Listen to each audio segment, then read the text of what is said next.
Cover मुख जाना आखियो बाबा आखियो बाबा हम तो छोड़ेंगे तेरा साथ छोड़ेंगे तेरा साथ छोड़ेंगे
तेरा बनकर तुझसे ओ बाबा तेरा बनकर तुझसे ओ बाबा मुख न मोड़ेंगे तेरा साथ छोड़ेंगे तेरा साथ छोड़ेंगे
ओम शांति।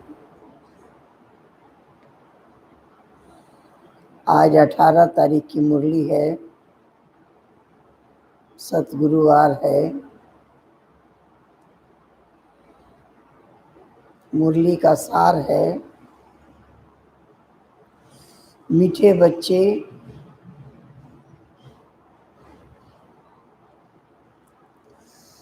बाप तुम्हें नई दुनिया के लिए राजयोग सिखा रहे हैं।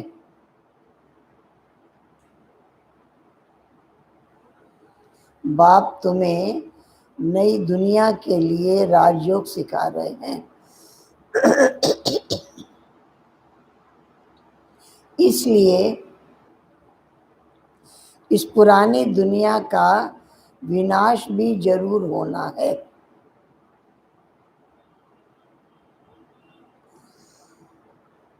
प्रश्न है, मनुष्यों में कौन सी एक अच्छी आदत पड़ी हुई है लेकिन उससे प्राप्ति नहीं होती। लेकिन अच्छी आदत है।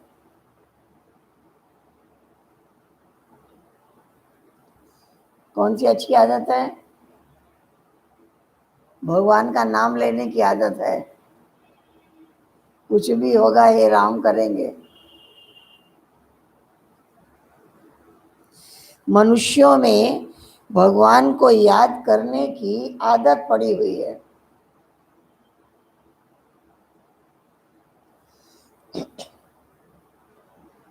जब कोई बात होती है कह देते हैं हे भगवान।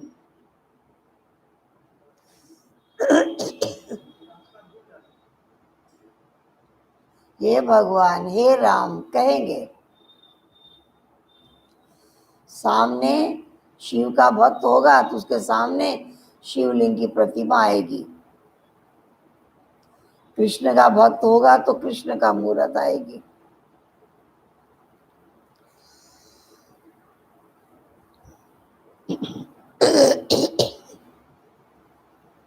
लेकिन पहचान यथार्थ न होने के कारण प्राप्ति नहीं होती। पहचान यथार्थ न होने के कारण प्राप्ति नहीं होती। फिर कह देते हैं सुख दुख वही देता है।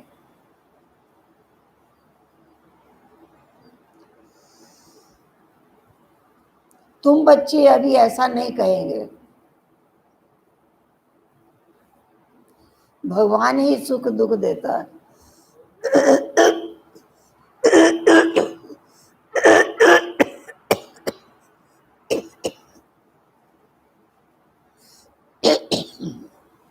ओम शांति।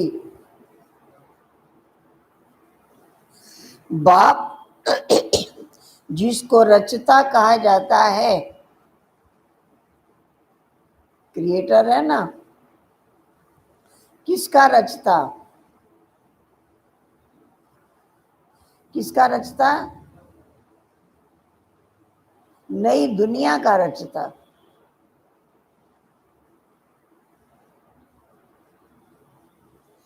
नई दुनिया को कहा जाता है स्वर्ग, सुख धाम। नाम तो कहते हैं, स्वर्ग का नाम तो लेते हैं, परंतु समझते नहीं हैं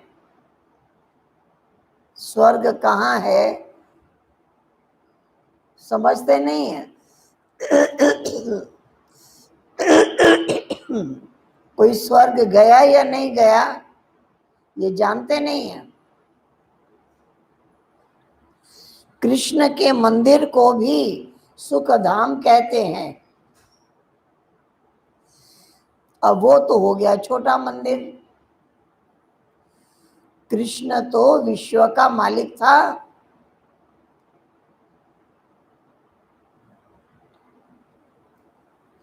बेहद के मालिक को,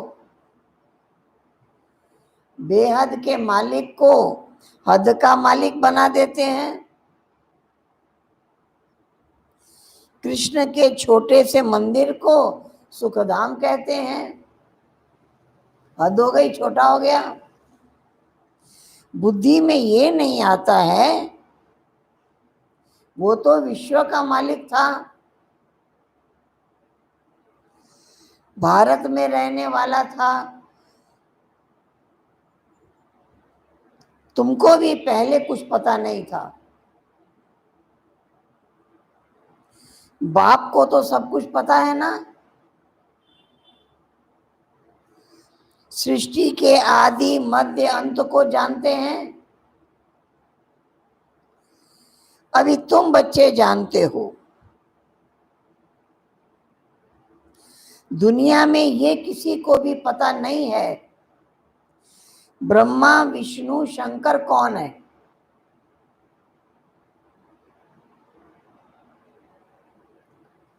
कब आए कैसे आए ये नहीं जानते। शिव तो है ऊंचे ते ऊंचा भगवान। अच्छा, फिर प्रजापिता ब्रह्मा कहां से आया? है तो मनुष्य ना।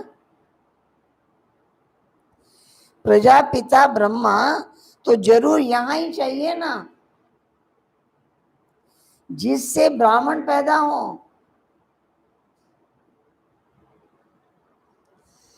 प्रजापिता माना ही, कहते हैं मुख से सृष्टि हुई। प्रजापिता माना ही मुख से एडॉप्ट करने वाला।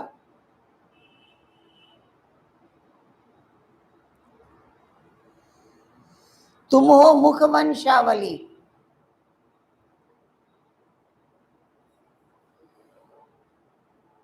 तुम हो मुख वंशावली।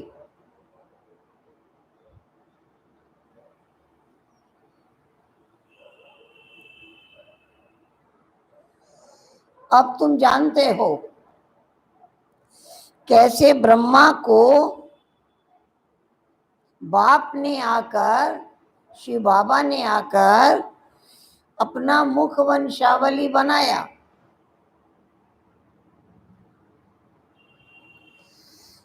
अर्थात इनमें प्रवेश किया। फिर कहा ये हमारा बच्चा भी है और प्रजापिता भी है।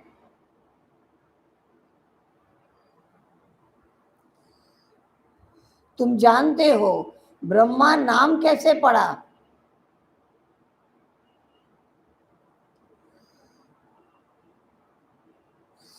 कैसे पैदा हुआ? क्या बताया हुआ है?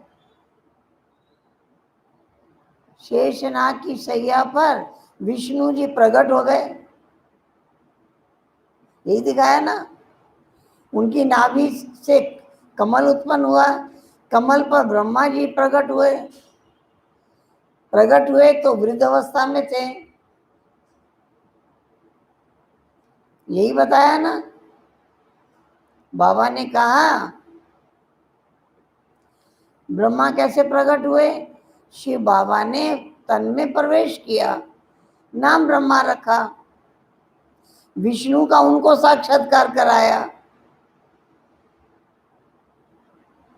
तुमको विष्णु की वंशावली रचनी है।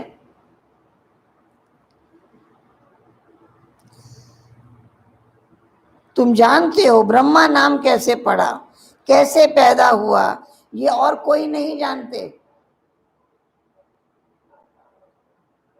ऐसा नहीं है कि उस कमल के ऊपर ब्रह्मा जी प्रकट हो गए।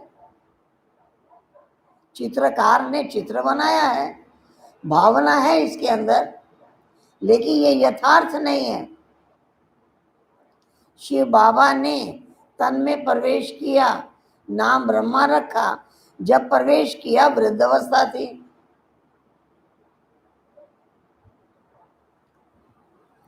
महिमा गाते हैं परम पिता परमात्मा ऊंचे से ऊंचा है, परंतु ये किसी की बुद्धि में नहीं आता है कि ऊंचे से ऊंचा वो बाप है, हम उनके बच्चे हैं। सभी आत्माओं का वो पिता है, वो भी बिंदु रूप है, ज्योति स्वरूप है।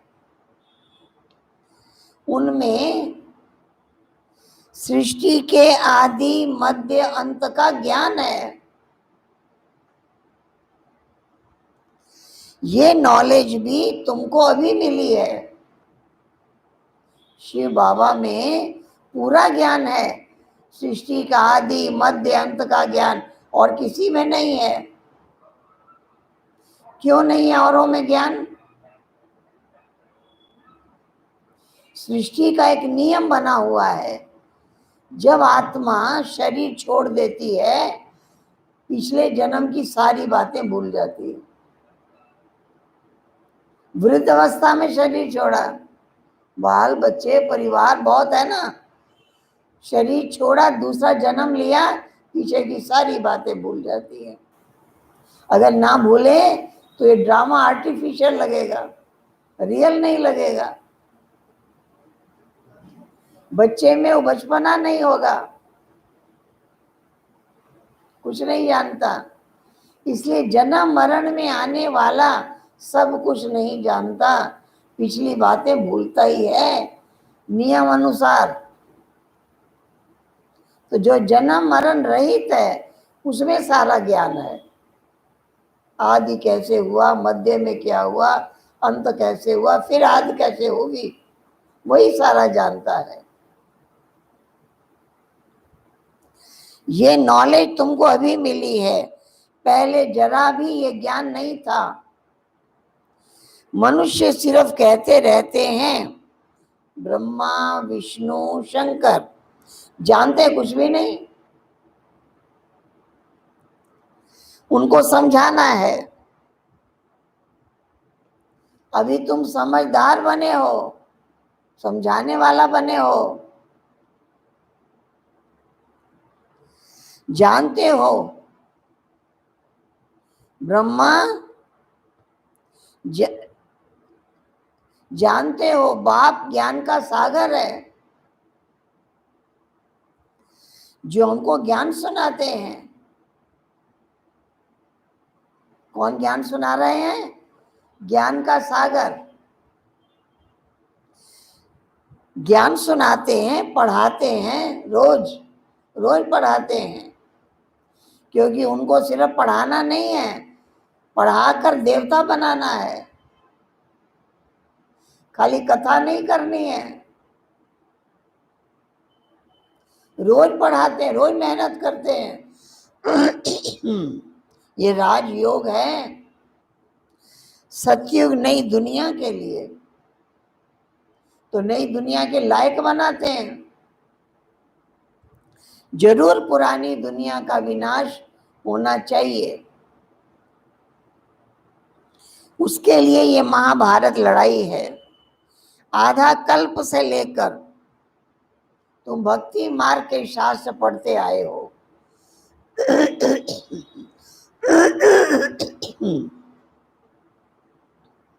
अब तुम डायरेक्ट बाप से सुनते हो। भक्ति मार्ग में जो शास्त्र वेद इत्यादि हैं वही पढ़ते आए हो, अब तो डायरेक्ट सुन रहे हो। बाप कोई शास्त्र नहीं बैठकर सुनाते हैं। जप तप करना, शास्त्र आदि पढ़ना, ये सब भक्ति है। अब भक्तों को भक्ति का फल चाहिए। बहुत जन्म भक्ति किया, अब भक्ति का फल चाहिए, क्योंकि मेहनत करते ही हैं। क्यों भक्ति किया? भगवान से मिलने के लिए, भगवान मिल जाए, भगवान के दर्शन हो जाए। अब भक्ति का फल चाहिए, परंतु ज्ञान से है सद्गति।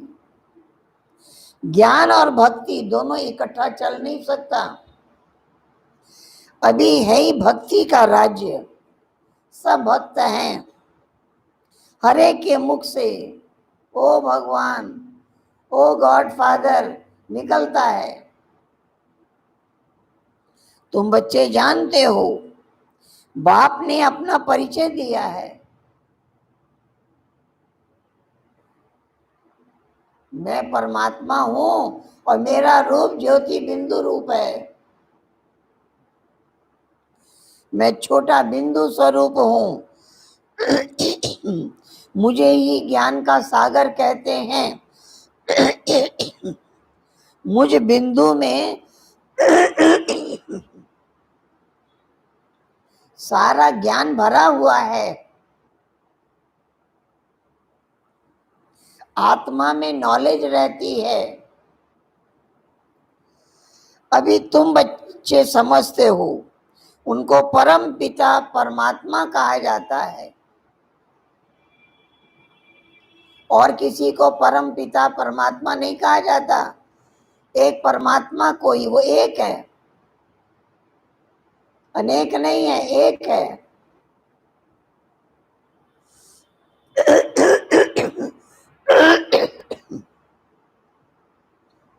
वो है सुप्रीम सोल, अर्थात सबसे ऊंचे ते ऊंच। पतित पावन बाप ही सुप्रीम है ना।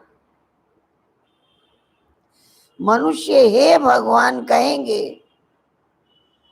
तो शिव का भक्त होगा तो शिवलिंग याद आएगा। ये भी यथार्थ रीति नहीं है, ये जैसे कि आदत पड़ गई है। भगवान को याद करना है,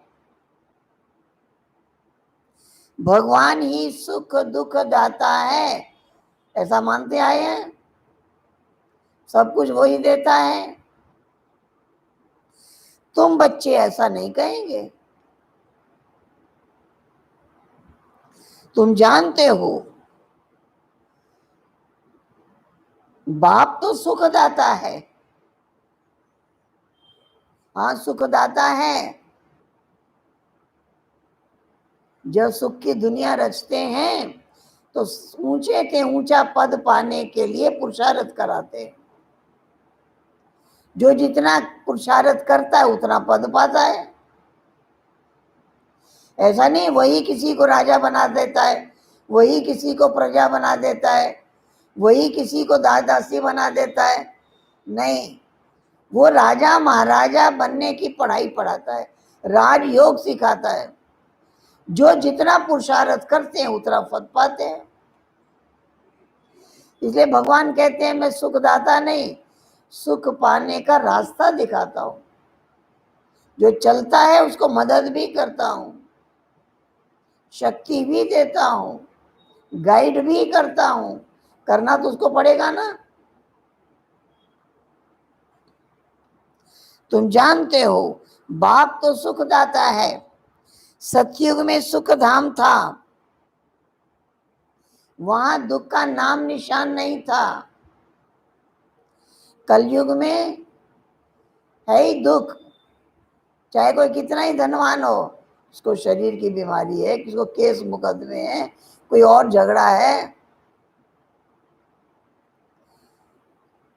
दुख सबको है, दुख के कारण अलग अलग है। किसके पास धन नहीं है, गरीब है, इसलिए दुखी है। किसके पास बहुत कुछ है लेकिन शरीर में रोग है, इसलिए परेशान है। किसका आपस में झगड़ा होता रहता है, घर में झमेला होता रहता है, इसलिए दुखी है। तो दुख के कारण अलग अलग हैं लेकिन दुखी सब है। कलयुग में है ही दुख, स्वर्ग में सतयुग में सुख ही सुख है, और यहां सुख का नाम भी नहीं है। ऊंचे थे ऊंचा भगवान, वो है सर्व आत्माओं का बाप। ये किसी को पता नहीं है कि आत्माओं का बाप भी है। कहते हैं हम सब ब्रदर्स हैं, तो जरूर एक बाप के बच्चे ठहरे ना।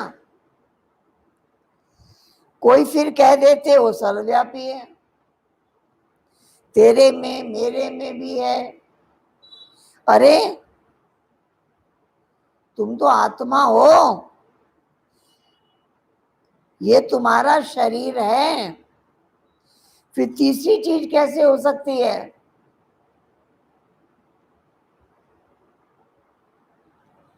आत्मा को परमात्मा थोड़ी कहेंगे, जीव आत्मा कहा जाता है। आत्मा जब शरीर में प्रवेश करती है तो जीव आत्मा कहा जाता है। जीव आत्मा, जीव परमात्मा नहीं कहा जाता। शरीर जीव है, आत्मा प्रवेश करती है, जीव आत्मा कहलाती है। परमात्मा तो जन्म लेते नहीं, जीव परमात्मा नहीं कहा जाता।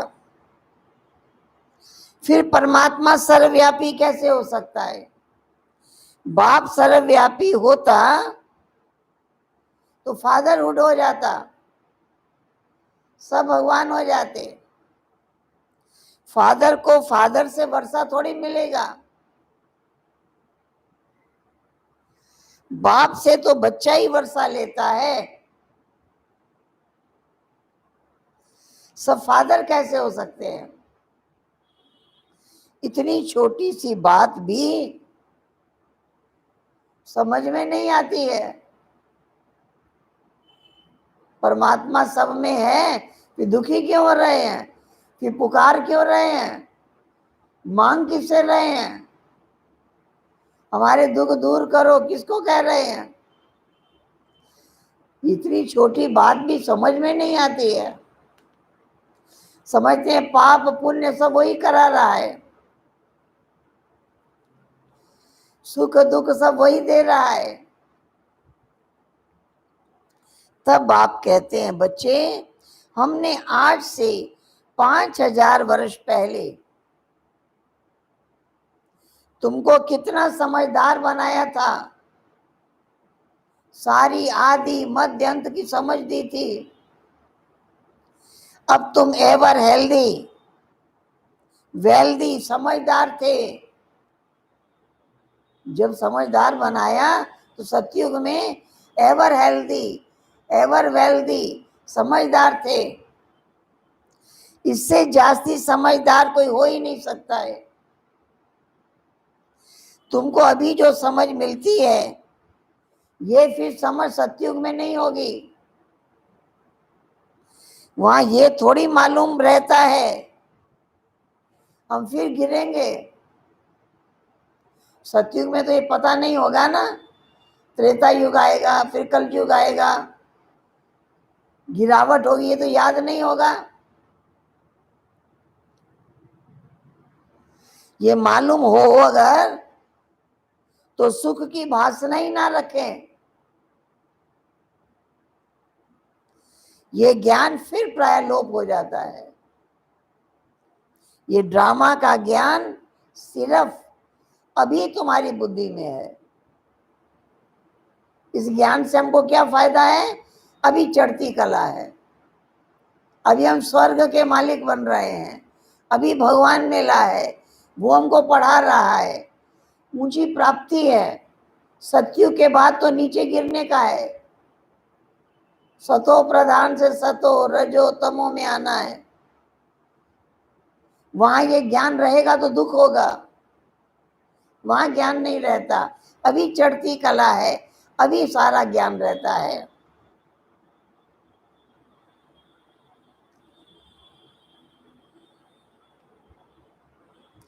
ये ड्रामा का ज्ञान सिर्फ अभी तुम्हारी बुद्धि में है। ब्राह्मण ही अधिकारी हैं, तुम्हारी बुद्धि में है। अभी हम ब्रह्मा के बच्चे ब्राह्मण वर्ण के हैं, लौकिक में कोई भी जाति के हों, अभी हम ब्रह्मा के बच्चे हैं, ब्रह्मा मुख वंशावली हैं।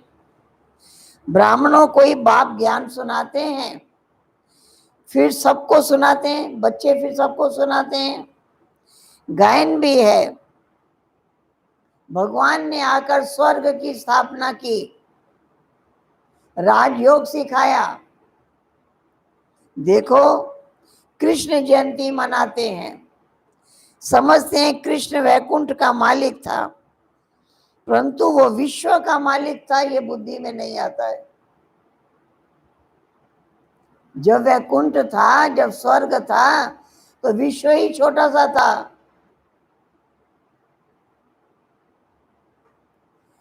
ये इतने देश धीरे धीरे धीरे धीरे सब निकले हैं। जब उनका राज्य था और कोई धर्म नहीं था, जब कृष्ण का राज्य था और कोई धर्म नहीं था, उनका ही सारे विश्व पर राज्य था। कहाँ था राज्य उनका?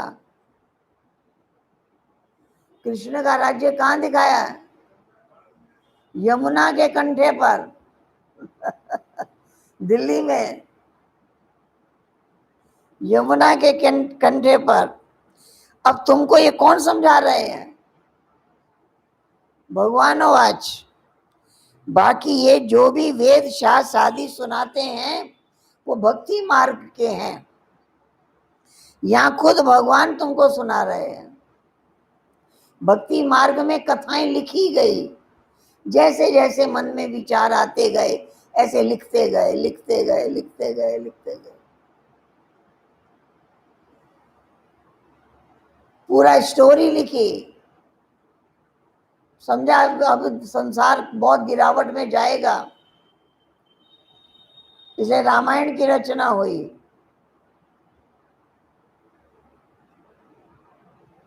आज्ञाकारी बेटा कैसा हो तो राम जैसा, पत्नी कैसी हो तो सीता जैसी, भाई कैसा हो तो लक्ष्मण जैसा।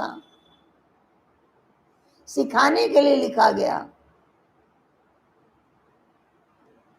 कैसा आज्ञाकारी, अपने अधिकारों को भी छोड़ दिया।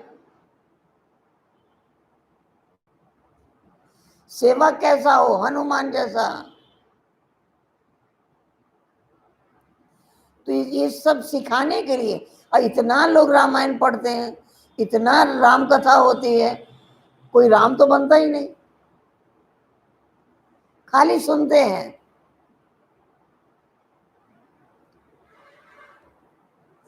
यहां तो खुद भगवान तुमको सुना रहे हैं। ये सुनकर समझकर तुम पुरुषोत्तम बन रहे हो। खाली सुनना नहीं है, पुरुषोत्तम बनना है। तुमको ही ये बुद्धि में है, हम शांति धाम के रहने वाले हैं, फिर हम आकर 21 जन्मों की प्रारब्ध भोगेंगे। शांति धाम से फिर आएंगे हम सतयुग में, 21 जन्म प्रारब्ध पाएंगे। इस जन्म के कर्म का फल 21 जन्म हमको मिलेगा। इसलिए भगवान खुद हमसे श्रेष्ठ कर्म करने की विधि सिखा रहे हैं। ऐसे करो, ऐसे करो। तुम बच्चों को अंदर में खुशी से गदगद होना चाहिए कि बेहद का बाबा, शिव बाबा हमको पढ़ा रहे हैं। वो ज्ञान का सागर है,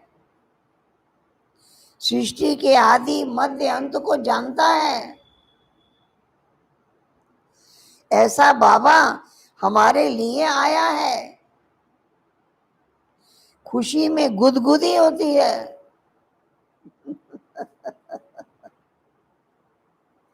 बाबा को कहते हैं, बाबा हमने आपको अपना वारिस बनाया है। बाबा को कहते हैं, बाबा हमने आपको अपना वारिस बनाया है। बाप बच्चों पे वारी जाते हैं।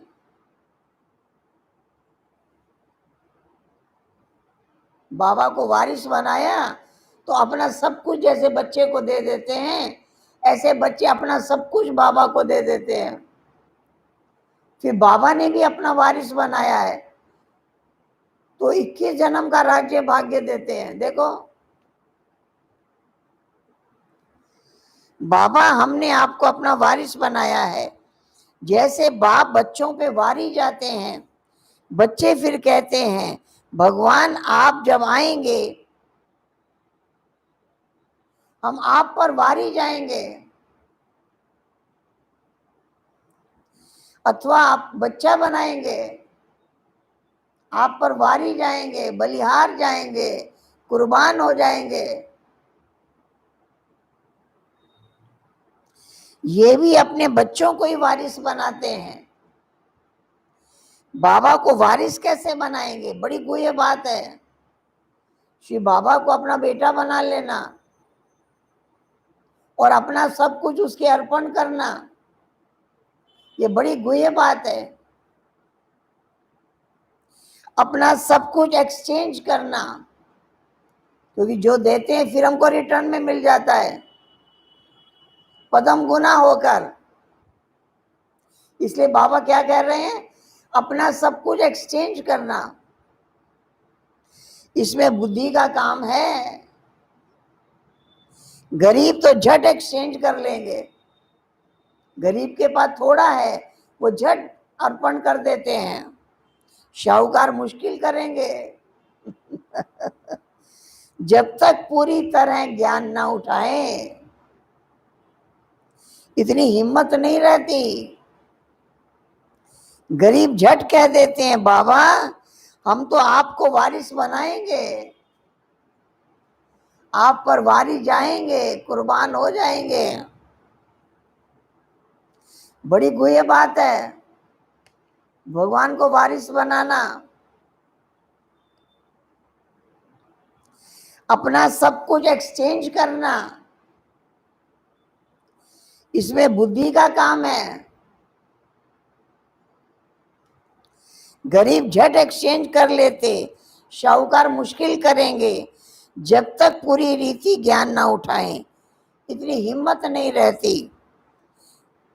गरीब तो झट कह देते बाबा हम तो आपको वारिस बनाएंगे, हमारे पास रखा ही क्या है।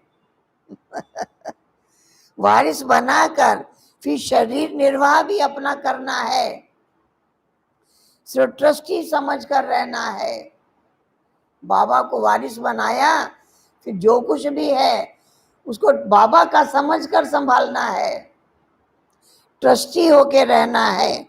युक्तियां बहुत बताते रहते हैं, बाप तो सिर्फ देखते हैं। बाबा को दे दिया ना, तन भी तेरा, मन भी तेरा, धन भी तेरा।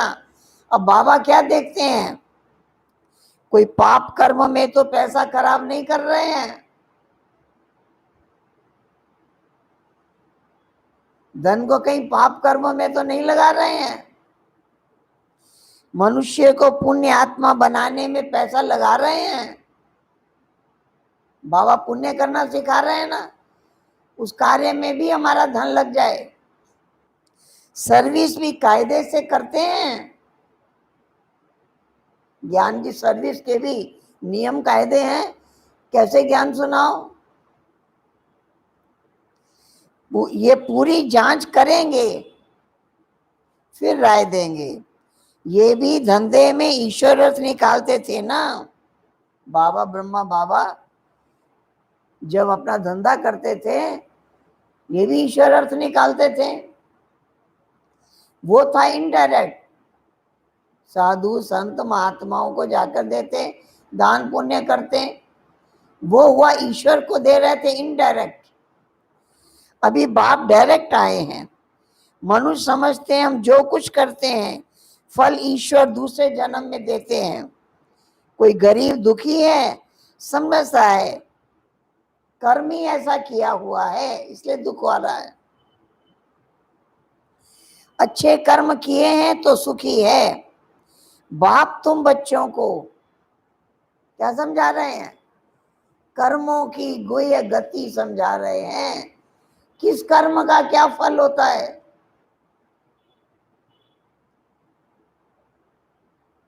हम कर्मों का फल भोग रहे हैं, लेकिन किस कर्म का क्या फल होगा ज्ञान नहीं है। इसलिए बाबा कर्म अकर्म विकर्म का पूरा ज्ञान दे रहे हैं। कौन से कर्म अकर्म बनेंगे, कौन से कर्म सुकर्म बनेंगे, कौन सा कर्म विकर्म बन जाता है, इसका ज्ञान दे रहे हैं। अच्छे कर्म किए हैं तो सुखी हैं। बाप तुम बच्चों को कर्मों की गति पर समझाते हैं। रावण राज्य में तुम्हारे सब कर्म विकर्म ही हो जाते हैं, किसी ना किसी विकार के वश कर्म करते हैं तो विकर्म हो जाते हैं। यहां जो अच्छे कर्म करते हैं उसका अल्प काल के लिए सुख मिलता है, फिर भी कोई ना कोई रोग खिटपिट कर्मों का फल रहता ही है, क्योंकि अल्प काल का सुख है। अभी बाप कहते हैं ये रावण राज्य अब खत्म होना है, राम राज्य की स्थापना शिव बाबा कर रहे हैं। उस राम राज्य की स्थापना में तन भी हमारा लगवा रहे हैं, बाबा लगवा रहे हैं। तन भी लगवाया, मन भी लगवाया, धन भी लगवाया, तब उसका फल हमको 21 जन्म मिलता है। क्योंकि मनुष्य आत्माओं को देवता बनाने में जैसे बाबा ने अपना सर्वस्व अर्पण कर दिया, तन भी दे दिया, मन भी दे दिया, धन भी दे दिया, समय संकल्प सब कुछ ईश्वर अर्पण कर दिया। ऐसे बाबा कहते तुम बच्चों को भी करना है, तब उसका रिटर्न इतना मिलेगा। तुम जानते हो ये चक्र कैसे फिरता रहता है, सतयुग से कलयुग, फिर सतयुग, फिर कलयुग, ये चक्र अनेक बार चला है। भारत ही फिर गरीब हो जाता है। भारत आज से 5000 वर्ष पहले क्या था? स्वर्ग था। लक्ष्मी नारायण का यहाँ राज्य था, दुनिया में कोई नहीं जानता। लक्ष्मी नारायण ने कहीं राज्य किया?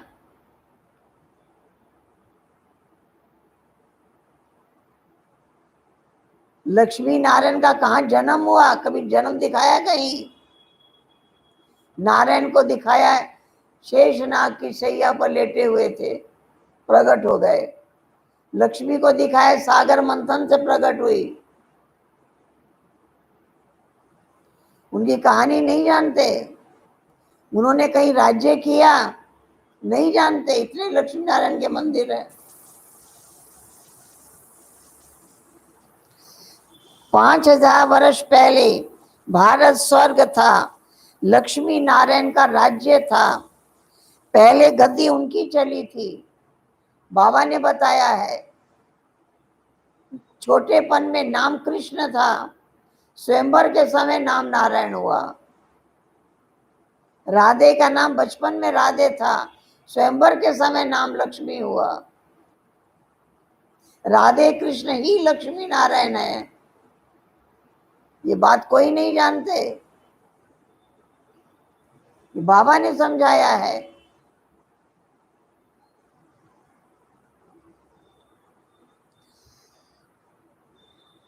लक्ष्मी नारायण का राज्य था, पहले गद्दी इनकी चली थी।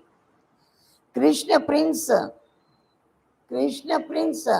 स्वयंवर किया तो राजा बना, नारायण कहलाया। नारायण नाम पड़ा। ये भी तुम अभी समझते हो तो तुमको वंडर लगता है, बाबा आप सारे रचता और रचना की नॉलेज सुनाते हो।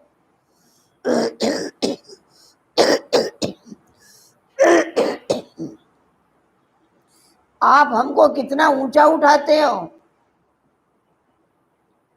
बलिहार जाऊं, हमको तो सिवाय एक बाप के और कोई को याद नहीं करना है। बाबा ने मंत्र दिया है ना, माम एकम, एक मुझे याद करो।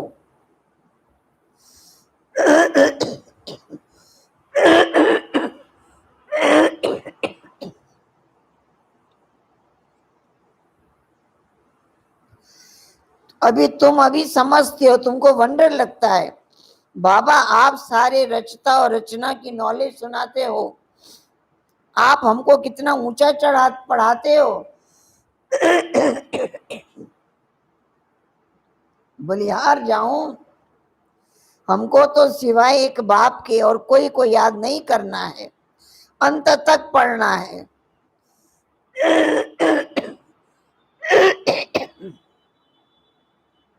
अंत तक पढ़ना है। जरूर टीचर को याद करना है। तो बाबा बाप भी है, बाबा टीचर बनकर पढ़ाते भी हैं।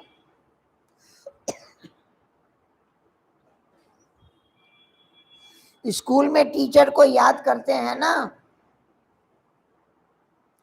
उन स्कूलों में तो कितने टीचर्स होते हैं, हर एक दर्जे का टीचर अलग होता है। यहाँ तो एक ही टीचर है, कितना लवली है। बाप लवली, टीचर भी लवली। आगे भक्ति मार्ग में अंधश्रद्धा से याद करते थे, अभी तो डायरेक्ट बाप पढ़ाते हैं। कितनी खुशी होनी चाहिए। फिर भी कहते हैं, क्या कहते हैं? बाबा भूल जाता है। पता नहीं हमारी बुद्धि हर समय क्यों नहीं बाबा को याद करती है, और तरफ बुद्धि चली जाती है।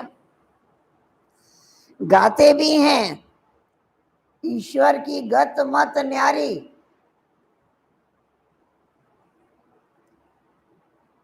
गति सदगति करने की मत ईश्वर की न्यारी है। बाबा आपकी गति और सदगति की मत बड़ी वंडरफुल है, ऐसे बाप को याद करना चाहिए। स्त्री अपने पति के गुण गाती है ना, बड़ा अच्छा है, ये खूबियां हैं, ये उनकी प्रॉपर्टी है, अंदर में खुशी रहती है। ये तो पतियों का पति, बाप का भी बाप है, इनसे कितना सुख मिलता है। और सबसे तो दुख मिलता आया है, हाँ, टीचर से सुख मिलता है, पढ़ाई से इनकम होती है। गुरु हमेशा किया जाता है वानप्रस्थ अवस्था में। बाप भी कहते हैं मैं वानप्रस्थ में आया हूं। हाँ, बाबा की उम्र जब 60 वर्ष की थी, श्री बाबा ने प्रवेश किया। ये भी वानप्रस्थ थी, और बाबा भी आया परम धाम से, वाणी से परे वाली दुनिया से, कहते मैं भी वानप्रस्थी। ये सब मेरे बच्चे भी वानप्रस्थी हैं, भले उम्र छोटी हो, लेकिन वानप्रस्थ का समय है ये।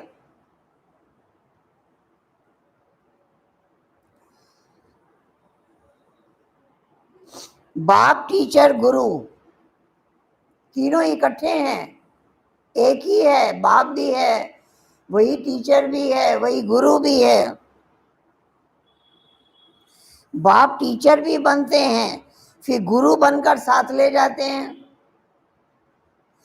उस एक बाप की ही महिमा है, ये बातें और कोई शास्त्रों में है नहीं। बाबा हर बात अच्छी रीति समझाते हैं, उनसे ऊंची नॉलेज कोई होती ही नहीं। बाबा ने ऊंचे से ऊंची नॉलेज दी है, संपूर्ण ज्ञान दिया है। न जानने की दरकार रहती है, हम सब कुछ जानकर विश्व के मालिक बन जाते हैं। और जास्ती क्या करेंगे? बच्चों की बुद्धि में ये तो तब खुशी में, बच्चों की बुद्धि में ये हो कि हम विश्व के मालिक बन जाते हैं। अभी बाबा का बनते हैं तो बाबा विश्व का मालिक बना देते हैं। ये बुद्धि में हो तब खुशी में और उसी याद में रहें। पुण्य आत्मा बनने के लिए याद में जरूर रहना चाहिए। समझ गए? पुण्यात्मा कब कहलाएंगे? जब बाबा की याद में रहेंगे। माया का धर्म है माया का काम क्या है? योग को तोड़ना, बुद्धि योग और जगह ले जाना, ये माया का काम है। योग को तोड़ना, योग में माया विघन डालती है, भूल जाते हो। योग में माया विघन डालती है, भूल जाते हो। माया के तूफान बहुत आते हैं, बैठते हैं योग में, बुद्धि और तरफ चली जाती है, माया विघन डालती है। ये भी ड्रामा में नूंद है। सबसे आगे तो ये है, ब्रह्मा बाबा है ना सबसे आगे, तो इनको सब अनुभव होते हैं। बच्चों के पास क्या क्या विघन आते हैं, मेरे पास जब आए तब तो सबको समझाऊं ना। ये सब माया के तूफान आएंगे, बाबा के पास भी आते हैं, तुमको भी आएंगे। बाबा क्यों कहते हैं बाबा के पास भी आते हैं? बच्चों को हिम्मत हो ना बोलने की। माया के तूफान आते हैं, बच्चे छिपाते रहते हैं। बाबा कहते बाबा को सब सुनाओ, ये तूफान आते हैं। माया का तूफान ही ना आए, योग लगा रहे, कर्मातीत अवस्था हो जाए, उसको कहते हैं कर्मातीत अवस्था। माया का तूफान ही ना आए, योग लगा ही रहे, कर्मातीत अवस्था हो जाए, फिर हम यहाँ रह नहीं सकते। जब हमारी कर्मातीत अवस्था हो जाए तो यहाँ रह नहीं सकते। कर्मातीत अवस्था हो जाएगी तो फिर चले जाएंगे। शिव की बारात गाई हुई है ना। सब परम धाम जाएंगे तो सभी आत्माएं पीछे पीछे सब जाएगी। शिव बाबा आए तब सब आत्माएं जाएं। शिव बाबा आते ही हैं सबको घर ले जाने के लिए, क्योंकि सतयुग से कलयुग तक आत्मा परम धाम वापिस नहीं जाती, आती है जाती नहीं है। एक ही बार परम धाम जाएंगी सब आत्माएं। सतयुग में इतनी आत्माएं थोड़ी होगी। सतयुग में आबादी कम होगी, धीरे धीरे धीरे बढ़ता जाएगा। सतयुग में एक भारत होगा और सारे खंड जलमय होंगे, धीरे धीरे वो प्रकट होते जाएंगे। हर देश की हिस्ट्री अलग अलग है, वो कब प्रकट हुआ, वो कब प्रकट हुआ, हर एक की हिस्ट्री अलग अलग है। तो धीरे धीरे धीरे धीरे विश्व इतना बड़ा हो जाएगा। हाँ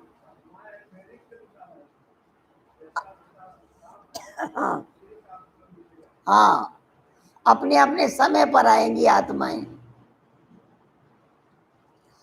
सतयुग में इतनी आत्माएं थोड़ी होगी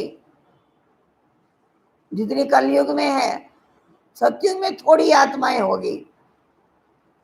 आज बहुत बड़ी समस्या ये भी है जनसंख्या की वृद्धि, इसके कारण भी अनेक समस्याएं हैं। सतयुग में आबादी कम होगी, सुख अपरम अपार होंगे। अच्छा सुना, बाबा ने बहुत कुछ समझाया। मीठे मीठे सिक्किला दे बच्चों प्रति माता पिता बाप दादा का याद प्यार और गुड मॉर्निंग। रूहानी बाप की रूहानी बच्चों को नमस्ते।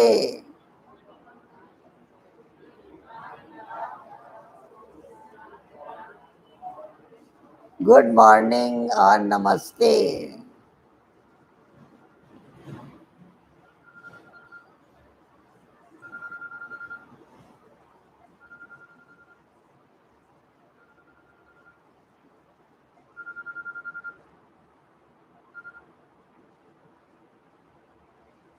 अपने पास रखो।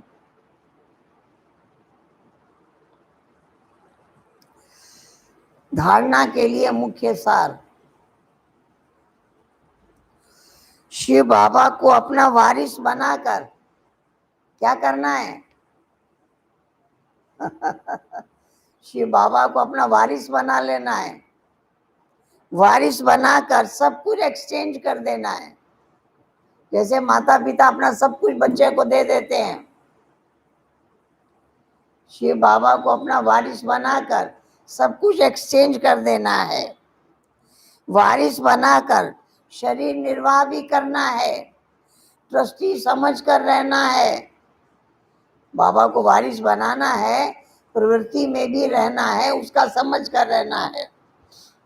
पैसे कोई पाप कर्म में नहीं लगाने हैं, ठीक है। दूसरा पॉइंट,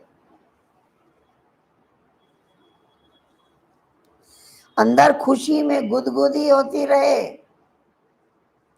स्वयं ज्ञान का सागर बाबा हमको पढ़ा रहे हैं, अंदर मन नाचता रहे। ज्ञान सागर बाबा स्वयं हमको पढ़ा रहे हैं, पुण्य आत्मा बनने के लिए याद में रहना है। लोग तो खाली दान करने को ही पुण्य समझते हैं, लेकिन याद में रहेंगे, बाबा के हर कार्य में सहयोगी हो जाएंगे, तन से भी, मन से भी, धन से भी। ये पुण्य का कार्य।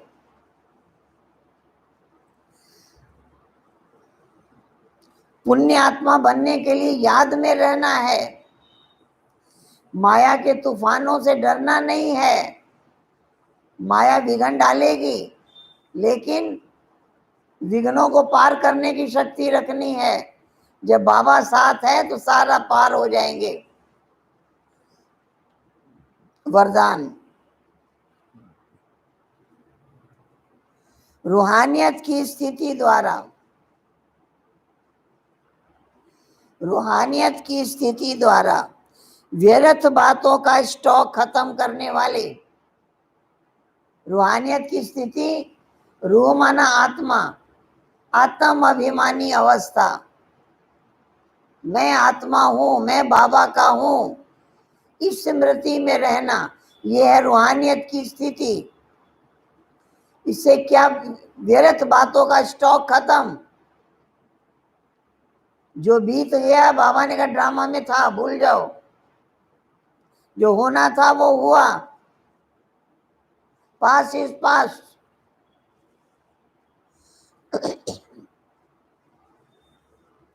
व्यर्थ बातों का स्टॉक खत्म करने वाले, खुशी के खजाने से संपन्न भव। रूहानियत की स्थिति से व्यर्थ बातों का स्टॉक खत्म करने वाले। बीती बातें याद नहीं करनी है। जो ड्रामा में था वो हुआ। पास इज पास। वो ऐसा है, वो ऐसा है, वो ऐसा है, ये भी याद नहीं करना है। ये भी व्यर्थ बातें हैं। जब व्यर्थ याद नहीं रहेगा तो समर्थ याद रहेगा, श्रेष्ठ चिंतन रहेगा, तो खुशी का खजाना भरपूर रहेगा। रूहानियत की स्थिति द्वारा, रूहानियत की स्थिति द्वारा व्यर्थ बातों के स्टॉक को समाप्त करो। स्टॉक है। स्टॉक है व्यर्थ बातों का, इकट्ठा करते जाते हैं, बरसों पुरानी बातें याद रहती हैं। अब इस स्टॉक को खाली करो, समझा? सारा व्यर्थ खत्म, समर्थ से भर दो। व्यर्थ खत्म, समर्थ से भरो। व्यर्थ बातों के स्टॉक को समाप्त करो, नहीं तो एक दूसरे के अवगुण का वर्णन करते,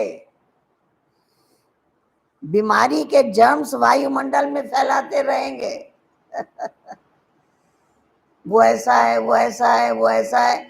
बाबा ने कहा वायुमंडल में इसके जर्म्स फैलाओ नहीं, दूसरे को भी लग जाएंगे।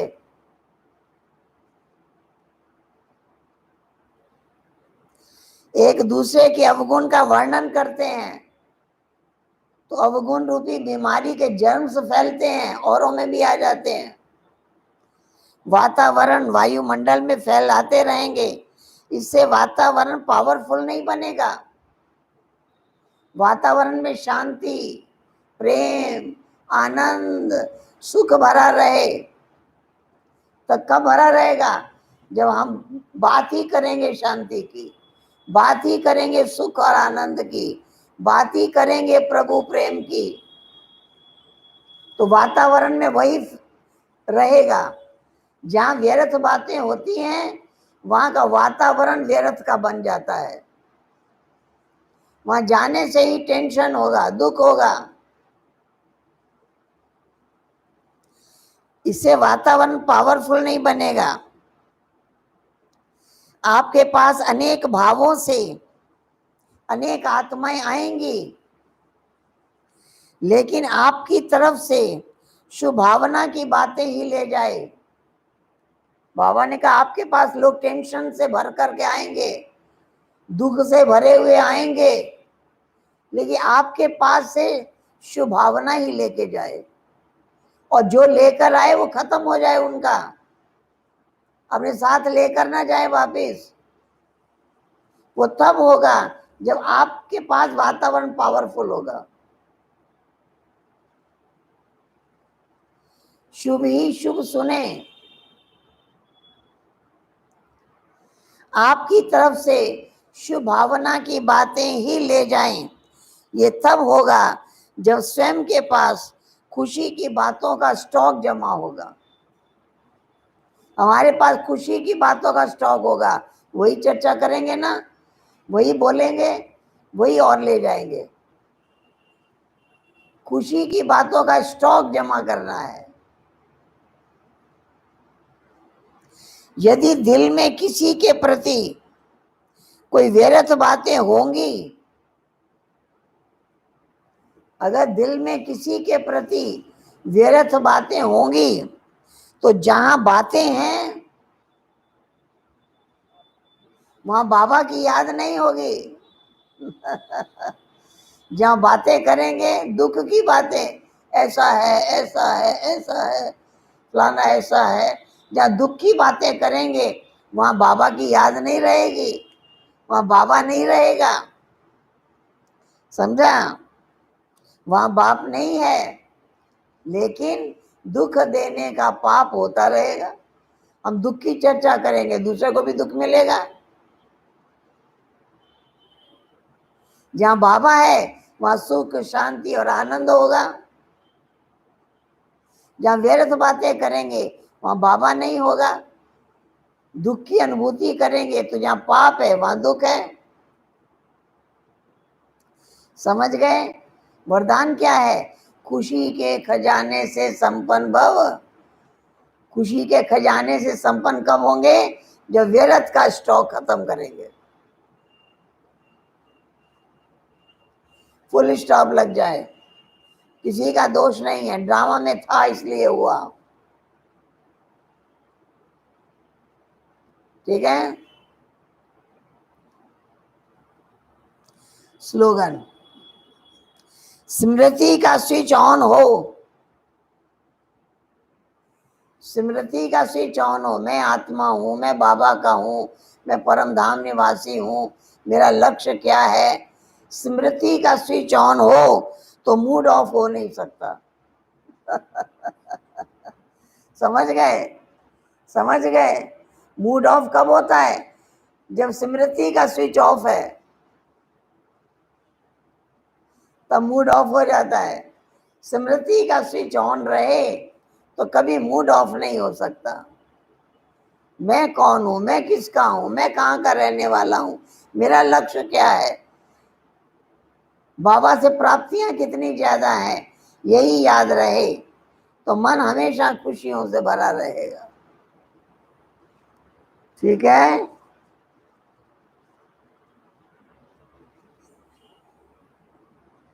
अच्छा, अव्यक्त इशारे, स्वस्थिति से परिस्थिति पर विजय, ये है टॉपिक। अगर स्वस्थिति शक्तिशाली है, स्वस्थिति माना मैं आत्मा हूं, मैं शांत स्वरूप हूं, मैं आनंद स्वरूप हूं, मैं प्रेम के सागर की संतान हूं, मैं सुख के सागर की संतान हूं, ये स्वस्थिति। अगर स्वस्थिति शक्तिशाली है तो उसके आगे परिस्थिति कुछ भी नहीं है।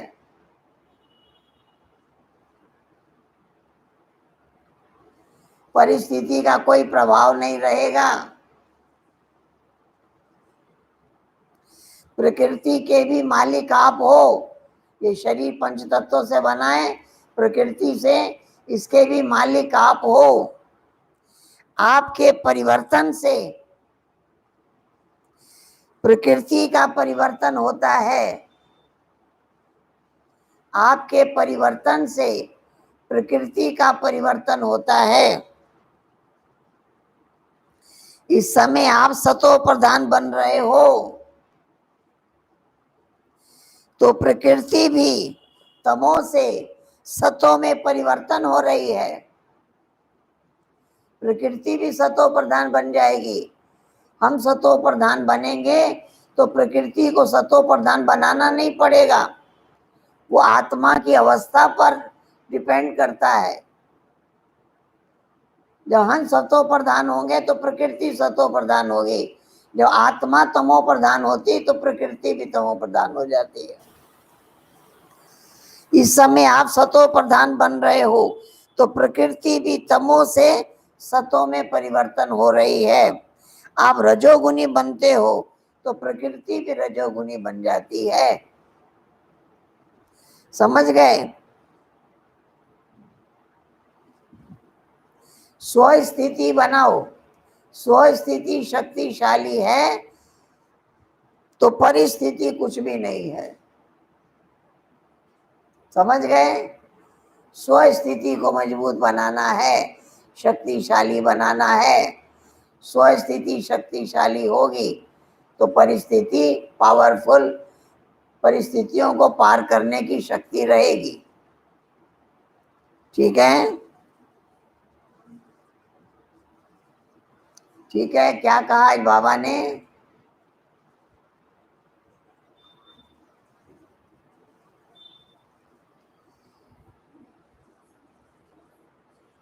बाबा ने आज सृष्टि के आदि मध्य अंत का ज्ञान फिर से पक्का कराया। और कोई भी नहीं जानता। बाबा के पास है संपूर्ण ज्ञान, जो बच्चों को संपूर्ण ज्ञान देते हैं, पावन बनने का ज्ञान देते हैं।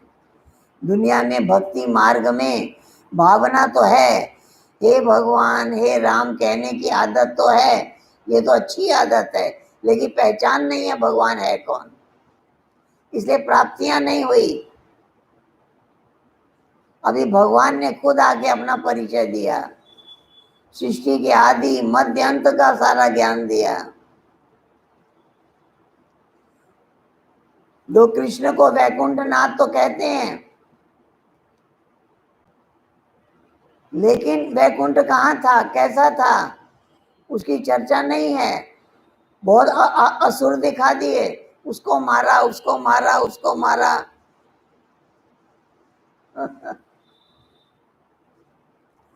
सिंगों वाले असुर दिखा दिए हैं। इसलिए बाबा बच्चों को पढ़ाते हैं, बच्चे सृष्टि चक्र का पूरा ज्ञान याद रहे। अभी हम सतयुग नई दुनिया में जा रहे हैं, बाबा हमको स्वर्ग के मालिक बना रहे हैं, पुण्य कर्म करना सिखा रहे हैं। पहले आत्म अभिमानी बनो, बाबा की याद में रहो। माया विघन तो डालती है, हाँ विघन तो आते हैं। टेबल रखा ही नहीं।